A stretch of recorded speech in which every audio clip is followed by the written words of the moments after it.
Sensasi Bahlil Lahadalia rupanya ikut memikirkan cara mengakurkan polarisasi dua kubu buntut seteru pemilu 2014-2019. Di mana Bahlil mendorong duet Puan Maharani dan Anies Baswedan untuk Pilpres. Pernyataan Menteri Perdagangan Zulkifli Hasan ini sontak viral di media sosial. Ketua Umum Partai Amanat Nasional itu diduga memanfaatkan agenda bagi-bagi minyak goreng sebagai syarat agar warga mendukung anaknya Putri.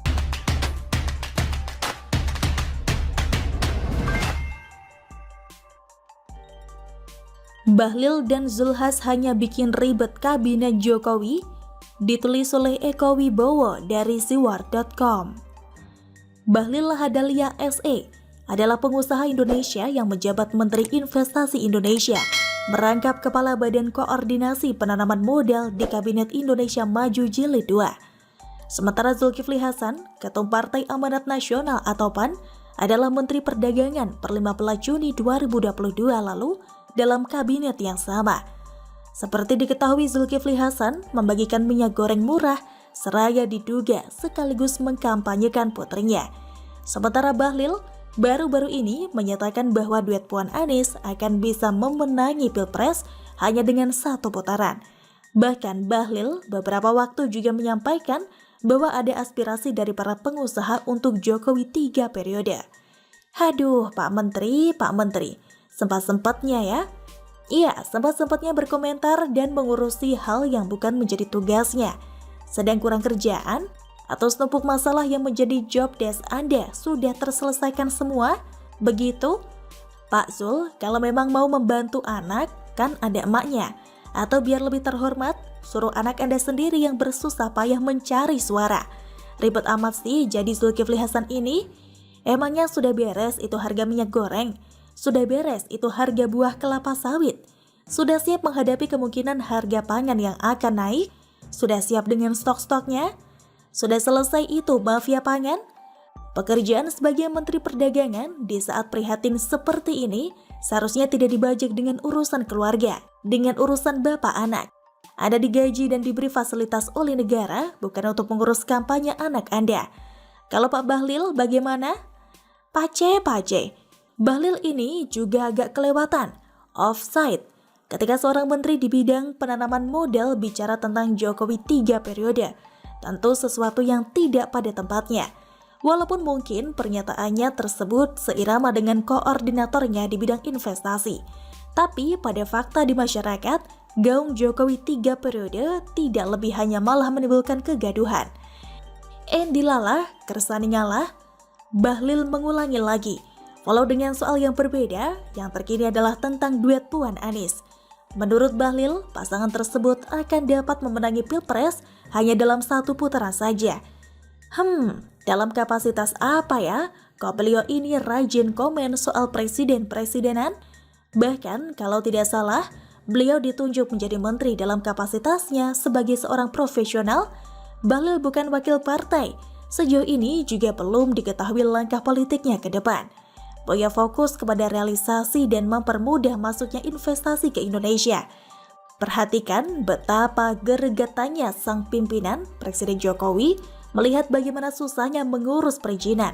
Urus tuh Elon Musk, biar jadi invest ke Indonesia. Bagaimana menurut Anda? Menolak keputusan Gubernur DKI nomor 1395 tahun 2021, di mana nilai kenaikan ini sesuai dengan tuntutan dari Asosiasi Pengusaha Indonesia atau APindo DKI Jakarta. Konfederasi Serikat Pekerja Indonesia atau KSPI pun menolak upah minimum Provinsi DKI Jakarta 2022 kembali diturunkan dari sekitar 4,64 juta menjadi 4,57 juta rupiah.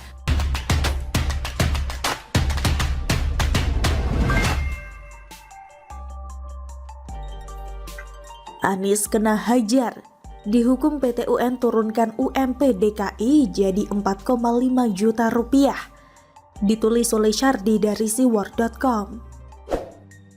Pada Desember 2021 lalu, Anies membuat sebuah keputusan seenak jidat, yaitu menaikkan UMP Jakarta 2022 menjadi 5,1% dari sebelumnya 0,8%. UMP DKI 2022 jadi Rp4.641.854. Keputusan ini dibuat Anies melalui Kepgub Anies nomor 1517 tahun 2021 tentang UMP tahun 2022. Kemgub ini diteken Anies pada 16 Desember 2021.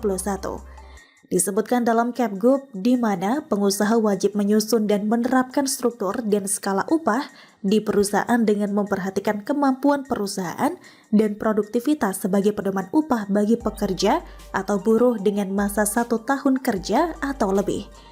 Pengusaha dilarang membayar upah lebih rendah dari UMP. Pengusaha yang sudah memberi upah lebih tinggi dari UMP juga dilarang mengurangi atau menurunkan upah.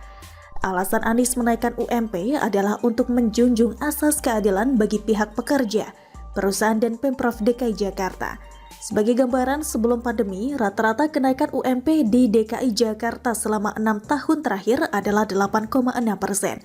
Jadi, dia menilai kenaikan 5,1% layak bagi pekerja dan tetap terjangkau bagi pengusaha.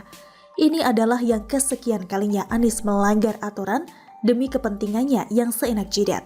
Anies dianggap melanggar regulasi pengupahan terkait revisi besaran kenaikan UMP DKI tahun 2022, yaitu Peraturan Pemerintah atau PP nomor 36 tahun 2021 tentang pengupahan. Ini adalah ulah Anies sendiri yang bermain api. Sebelum itu para buruh sudah pernah mendemo Anies dan menuntutnya agar menaikkan upah buruh sebesar 10%. Anies malah sok berpihak kepada buruh dan bercerita bahwa dirinya sudah mengirim surat kepada Kementerian Tenaga Kerja. Dia sepakat kalau kenaikan UMP DKI terlalu kecil, yang pada akhirnya dikeluarkan SK yang berujung pada kenaikan UMP DKI sebesar 5,1%. Di satu sisi Anies mungkin ketakutan dengan tekanan dari buruh. Di sisi lain Anies juga tidak mau kehilangan peluang untuk mencari muka meskipun harus menabrak aturan sekalipun. SK kenaikan UMP DKI ini kemudian digugat oleh DPP Apindo DKI Jakarta ke PT UN. Hasilnya, gugatan mereka dikabulkan dan Anies kalah. Untuk kesekian kalinya Anies kena sliding. PT UN Jakarta menghukum Anies untuk menurunkan UMP DKI Jakarta dari 4,6 juta kembali menjadi 4,5 juta. Menyatakan batal keputusan Gubernur Daerah Khusus Ibu Kota Jakarta nomor 1517 tahun 2021 tentang upah minimum provinsi tahun 2022 tanggal 16 Desember 2021 mewajibkan kepada tergugat menerbitkan keputusan tata usaha negara yang baru mengenai upah minimum provinsi tahun 2022 berdasar rekomendasi Dewan Pengupahan DKI Jakarta unsur Serikat Pekerja atau Buruh nomor 1 /Depprov /11 2021 tanggal 15 November 2021 sebesar Rp4.573.845. Demikian bunyi putusan PT UN Jakarta. Alasan PT UN Jakarta menurunkan UMP karena adanya disparitas antara besaran kenaikan UMP dan inflasi.